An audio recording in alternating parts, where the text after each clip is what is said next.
السلام علیکم، کیسے ہیں آپ سب؟ امید کرتا ہوں آپ سب خیریت سے ہوں گے۔ تو سامعین کرام، آج آپ کے پیش خدمت ہے ایک ایسا اسلامی واقعہ جس میں ہم آپ کو بتائیں گے کہ حضرت موسیٰ علیہ السلام اور حضرت خضر علیہ السلام کی ملاقات کہاں پہ ہوئی اور ان کے درمیان جو باتیں ہوئیں۔ تو ملاحظہ فرمائیے۔ ایک دفعہ حضرت موسیٰ علیہ السلام اپنے خادم کے ساتھ سفر کر رہے تھے کہ چلتے چلتے ایسی جگہ پہنچ گئے جہاں دو سمندر آپس میں ملتے تھے۔ وہاں ان کا خادم مچھلی بھول گیا اور دونوں آگے بڑھے چلے گئے۔ کچھ دور جا کر انہوں نے اپنے خادم سے کہا کہ میں تھک گیا ہوں، کھانا لاؤ۔ اس نے کہا جب ہم چٹان پر سفر کر رہے تھے تو اس مچھلی نے دریا کا راستہ لیا تھا۔ اصل میں حضرت موسیٰ علیہ السلام کو اسی جگہ کی تلاش تھی، اس لیے پھر اسی جگہ پر واپس چلے آئے۔ وہاں انہوں نے اللہ کے ایک بندے کو دیکھا اور کہا کہ اللہ نے جو کچھ آپ کو علم دیا ہے وہ مجھے سکھا دیجئے، مگر انہوں نے جواب دیا کہ تم صبر نہ کر سکو گے۔ آخر جب انہوں نے زیادہ اصرار کیا تو کہا کہ تم میرے ساتھ رہنا چاہتے ہو تو شرط یہ ہے کہ جب تک میں خود تم سے نہ کہوں مجھ سے کوئی بات نہ کرنا اور نہ ہی پوچھنا۔ حضرت موسیٰ علیہ السلام نے یہ شرط قبول کر لی اور دونوں سفر پر روانہ ہو گئے۔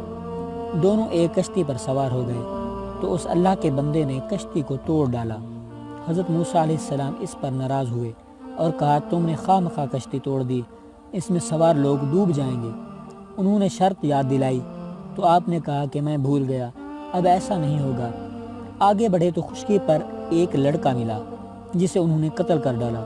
اس پر موسیٰ علیہ السلام بگڑ گئے اور کہا بغیر کسی قصور کے ان کو مار ڈالا، آپ نے بہت برا کیا۔ اس پر انہوں نے کہا کہ میں نے کہا تھا کہ آپ میرے ساتھ نہ چل سکیں گے۔ پھر دونوں میں قول و قرار ہوا۔ چلتے چلتے ایک گاؤں میں پہنچے جہاں کے لوگوں نے ان کو اپنا مہمان بنانے سے انکار کر دیا، مگر ان دونوں نے دیکھا کہ ایک دیوار گرنے والی ہے، اس کو انہوں نے درست کر دیا۔ حضرت موسیٰ علیہ السلام پھر صبر نہ کر سکے اور کہا کہ اگر آپ چاہتے تو ان سے اس کام کی مزدوری لے سکتے تھے۔ اللہ کے بندے نے ان سے کہا کہ اب ہم دونوں ایک ساتھ نہیں رہ سکتے، مگر جدا ہونے سے پہلے ان قصوں کا مطلب سن لیجئے۔ کشتی چند غریب آدمیوں کی تھی جو اسے کرایہ پر چلاتے تھے۔ دریا کے اس پار ایک ظالم بادشاہ رہتا تھا جو لوگوں سے زبردستی کشتیاں چھین لیا کرتا تھا۔ میں نے اس کو توڑ دیا کہ عیبدار ہونے کی وجہ سے اسے کوئی نہ لے گا۔ رہا لڑکا تو اس کے ماں باپ ایماندار تھے، مگر یہ سرکش اور کافر تھا۔ ڈر تھا کہ اس کی نافرمانی اور کفر سے ماں باپ کو تکلیف پہنچے۔ میں نے قتل کر دیا کہ اللہ نے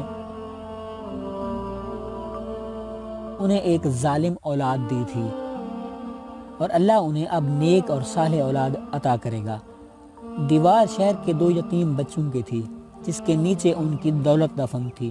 ان کا باپ نیک تھا، اگر دیوار گر جاتی تو دوسرے لوگ ان کی دولت پر قبضہ کر لیتے۔